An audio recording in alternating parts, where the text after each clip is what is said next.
'n voorreg om weer vanmôre saam met jou te kuier, oordenkingsreeks saam met my, Rinus van Sion in Parys, vanmôre dag 14, en ons praat vanmôre oor hoe kyk jy na beproewings? Ek en jy het elke dag beproewings, hoe kyk ons daarna?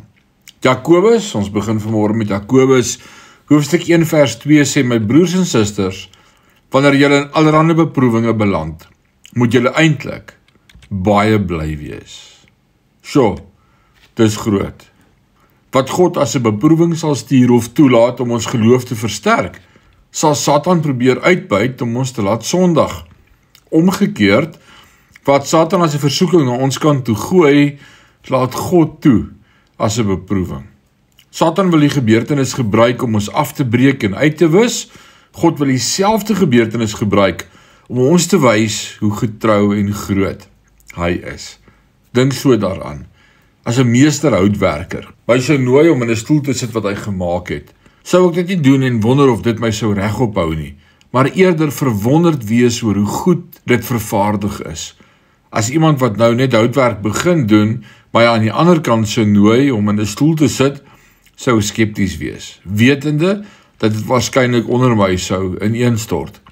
Die stoel wat Satan onder ons uit wil trek, is die enigste een wat God gebruik om te wys hoe sterk hy kan wees. In die boek Job sien ons hoe Satan probeer om Job uit te wis, deur hom fisies te tuister, om sy familie te laat verloor en hom finansiëel te ruïneer.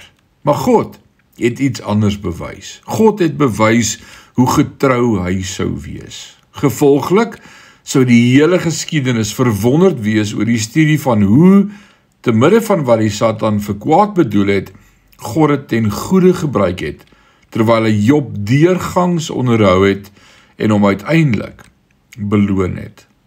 Wanneer 'n beproewing oor jou pad kom, sal Satan dieselfde dag daar wees om jou te probeer kry om te doen wat mevrou Job haar man voorgestel het om te doen. God vervloek en sterf, maar God sal ook daar wees om jou sy krag te wys en om jou daardeur te help. Ek wil vandag vir jou sê, in jou beproewing is God met jou. Fokus op hom. Die Here seën jou. Amen.